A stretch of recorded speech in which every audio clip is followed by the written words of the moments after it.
Donc à présent, je vais vous expliquer quel traitement on peut faire sur les données dont on a à disposition. Donc bien sûr, si on a des doublons dans la table, on les supprime. On peut être amené à recodifier les variables. Donc par exemple, c'est notamment le cas des valeurs manquantes ou des valeurs aberrantes. Donc si on a un âge à 150 ans, on ne va pas le garder, bien sûr. Les anciennetés, on doit regarder la cohérence avec l'âge. Donc par exemple, l'ancienneté professionnelle, on ne peut pas garder une ancienneté professionnelle qui correspond à quelqu'un qui a commencé à travailler à 4 ans. Il y a beaucoup d'incohérences parfois dans les données.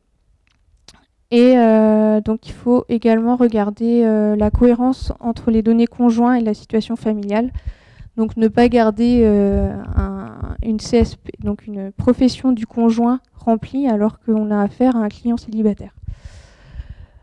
On peut également créer des nouvelles variables qui vont servir à la modélisation donc du score. Donc ça peut être le taux d'endettement, le revenu du foyer, donc en additionnant le revenu du détenteur du crédit et de son conjoint, le nombre de personnes dans le foyer, etc. Donc c'est important de définir en fait d'analyser quelles valeurs seront aberrantes ou manquantes. Donc ça, on peut regarder ça par rapport à la distribution des valeurs. Donc par exemple, on peut avoir pour les revenus des valeurs extrêmes. Donc celles-là, ce seront des valeurs à retraiter. On peut également étudier le taux de valeur manquante ou aberrante par variable. Donc si une variable n'est pas remplie pour 50% des observations, on ne va pas pouvoir l'exploiter. Et également, on peut regarder le taux de valeur aberrante par individu. Donc si un individu n'a que très peu de valeurs renseignées, il ne va pas être exploitable. Donc si on connaît juste son nom et son âge, on ne va pas pouvoir créer de notes de score sur lui. Et donc au final, avec tout ça, donc on nettoie notre table de données dont on a à disposition pour pouvoir disposer de données propres et cohérentes pour pouvoir construire la note de score. Pour finir, le traitement des valeurs manquantes. Donc on peut noter les valeurs manquantes, manquantes mais justifiées. Donc par exemple, pour un célibataire, les variables conjointes ne sont pas renseignées, c'est normal. Les valeurs manquantes mais non justifiées et les valeurs aberrantes. Donc on peut avoir des codages différents pour se repérer, pour savoir si c'est des valeurs manquantes normales ou non. Et on peut également avoir des méthodes pour remplacer ces valeurs manquantes. Donc parfois, on a vraiment besoin de la variable, même si elle n'est pas disponible sur un individu. Donc soit on la remplace par la valeur qui correspond au plus fort taux de risque. Par exemple, l'ancienneté, les anciennetés en général, lorsqu'on a une faible ancienneté bancaire, on va être le plus risqué. Donc on peut, s'il y a une ancienneté bancaire manquante, la remplacer par une ancienneté bancaire nulle. Ou alors, on peut remplacer la valeur manquante par la valeur ayant la plus grande fréquence d'apparition. Ou également utiliser d'autres méthodes, donc en faisant des comparaisons de profils et pour comparer avec d'autres observations présentes dans la table.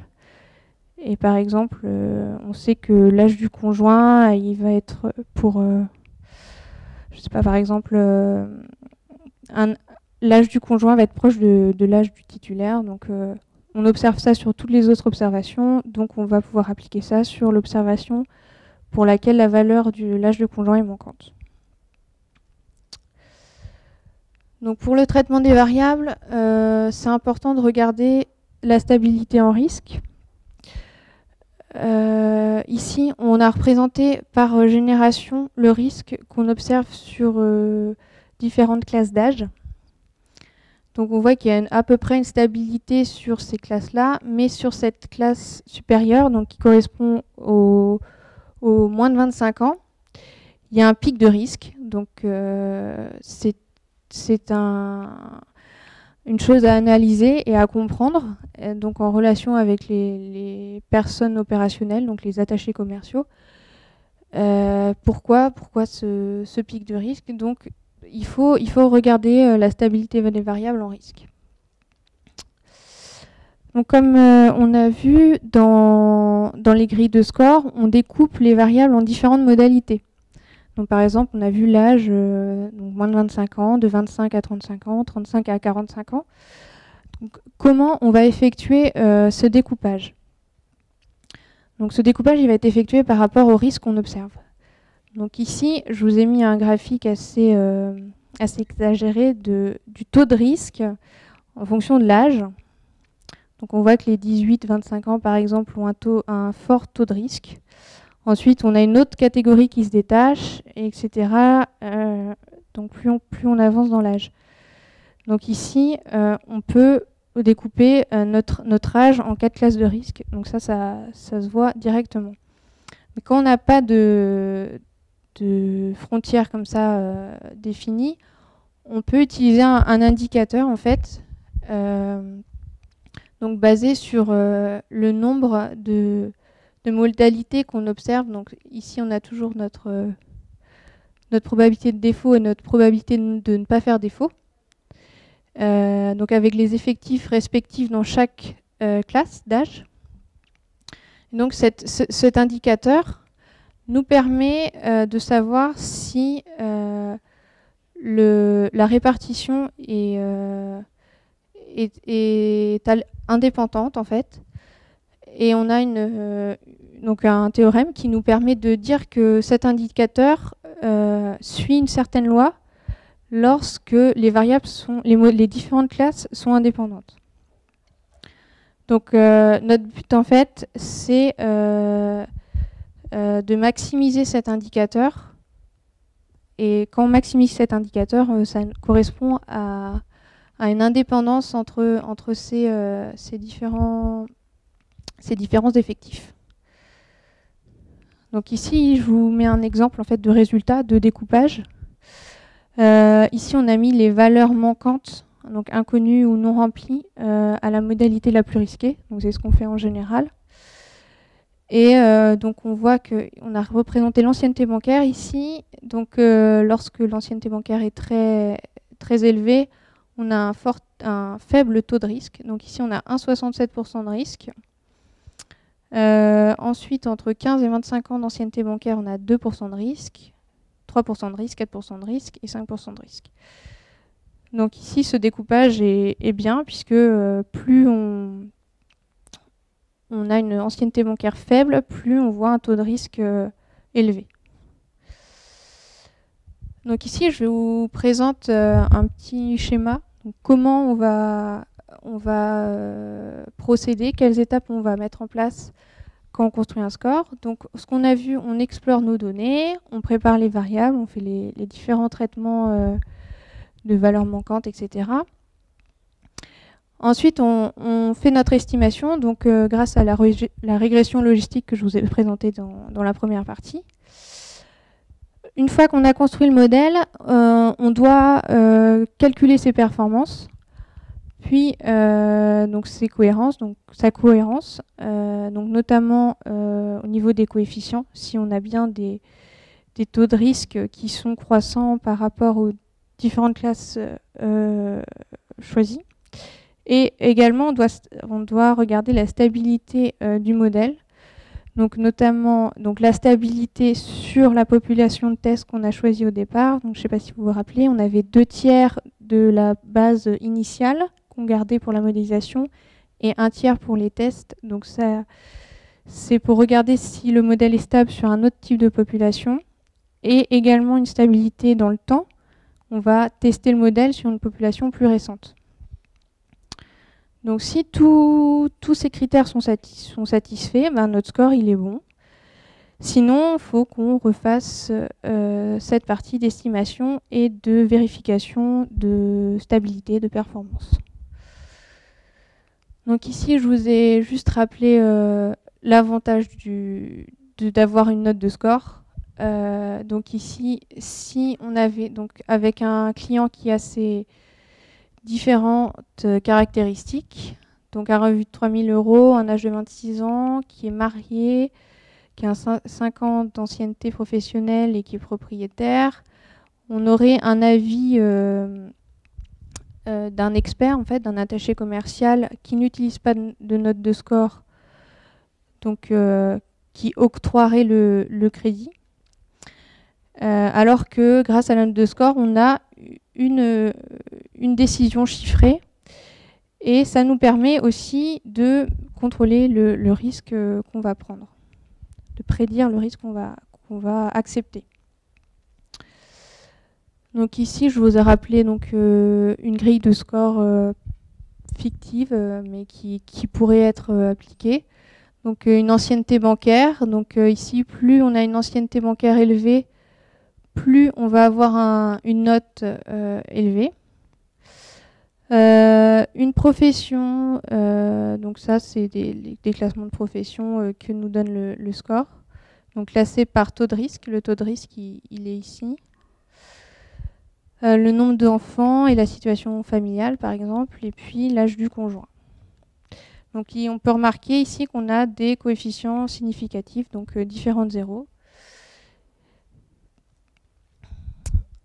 Alors, donc, je vous ai rappelé que pour estimer le modèle, on a différentes variables à notre disposition qu'on doit partager avec les attachés commerciaux pour connaître certaines spécificités. Donc, par exemple, on a vu sur les moins de 25 ans, on avait un pic de risque. Donc ça peut être la raison peut être connue par les attachés commerciaux.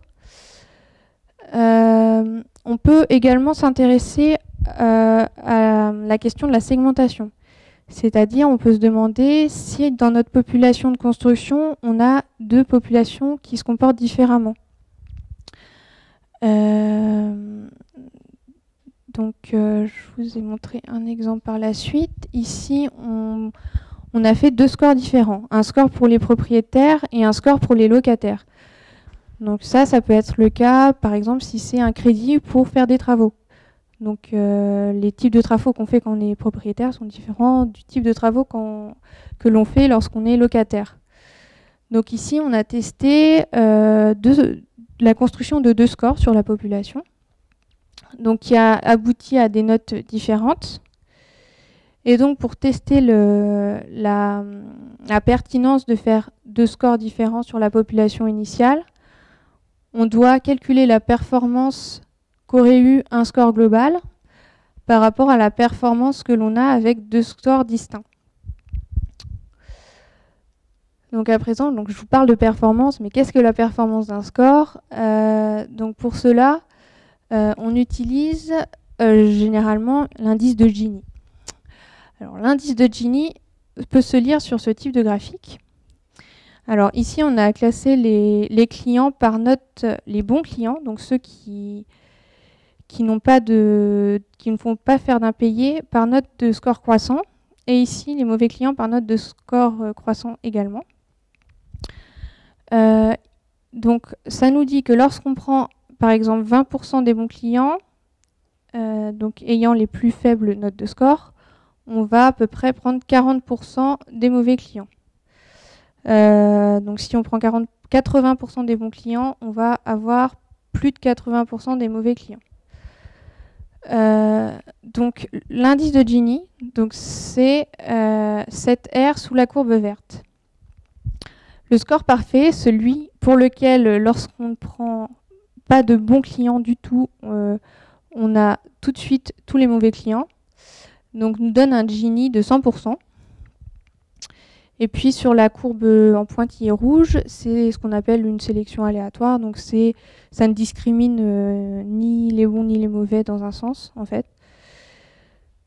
Voilà. Donc ici, je vous ai mis la formule de calcul, mais c'est simplement l'air sous la courbe verte. Ensuite, il y a d'autres indicateurs de performance. Donc en fait, on regarde les bons qui se sont réalisés effectivement, et puis les bons que l'on avait prédits au départ. Donc on peut faire différents ratios. Voilà. Donc le Gini peut être calculé sur différentes populations. La population de construction, celle qu'on a utilisée pour construire la note de score. la population test, donc le tiers de la population initiale qu'on a mis de côté pour tester notre modèle sur un autre profil de client. Donc ici, on voit qu'on a à peu près le même comportement de prédiction, donc ça c'est bien. Et on peut également regarder sur la population récente. Donc pour ça, on va utiliser un critère moins fort qu'on peut observer sur la population récente. Et on va regarder le Gini qu'on a sur cette population récente. Donc il faut également qu'on ait un bon Gini, aussi bon que sur la population de construction si possible. Et pour finir, on peut aussi regarder la stabilité des notes de score attribuées. Donc en fait, c'est pour regarder si au fil du temps, on attribue toujours les mêmes notes. Si, par exemple, on n'attribue pas toujours des bonnes notes sur une période et toujours des mauvaises notes sur une autre période. Donc ce qu'on fait, c'est qu'on découpe la population de construction, par exemple, en déciles. Donc on prend 10% de la population dans chaque classe. On regarde les notes de score correspondantes. Donc on voit que dans les 10 premiers pourcents, on a des notes de 0 à 169 dans cet exemple. Et dans les 10% les mieux notés, on a des notes supérieures à 250. Après, on applique ces rangs de notes, ces classes de notes, sur une population plus récente pour voir comment la note de score a évolué. Et ce qu'on fait, c'est qu'on compare ces différents pourcentages pour obtenir un indice de stabilité sur les notes de score. Donc pour savoir en fait si notre population scorée, donc ici on peut représenter le score, s'est déplacé en termes de notes globales en fait. Voilà. Et pour finir, donc comment on choisit la barre d'acceptation, cette note au-dessus de laquelle on va accepter la demande de crédit. Donc on demande aux opérationnels ce qu'ils veulent. S'ils veulent obtenir une production constante, en fait, s'ils veulent octroyer le même nombre de crédits tous les mois que par le passé, ou alors s'ils veulent réduire le risque qu'ils observent. Ce qu'on fait, c'est qu'on va couper la population scorée en différentes parties. Donc, cette barre de score, il faut qu'on ait 5%, une fois qu'elle est choisie, il faut qu'on ait 5% dans les classes proches. Donc ça, c'est ce qu'on appelle des codes de score, les codes de 0 à 9. Pour pouvoir la bouger plus facilement. Par exemple, le taux de risque, on peut vouloir le baisser dans le futur, donc réduire le taux de risque. Et donc, on peut modifier ce taux de risque, enfin jouer sur ce taux de risque en bougeant cette barre d'acceptation. Et en bougeant cette barre, on ne changera le volume de production que de 5% en fait. Donc c'est pour ça qu'on a des petits pourcentages ici autour de la barre de score, pour ne pas avoir des fluctuations importantes lorsqu'on bouge cette barre, lorsqu'on veut par exemple changer le taux de risque à accepter. Donc pour conclure, donc la note de score qu'on utilise, donc ça nous permet de mieux gérer les risques dans les demandes de crédit. Optimiser aussi les coûts des opérations, puisque c'est une opération automatisée, puisqu'on a un modèle que l'on fait tourner sur tous les types de demandes.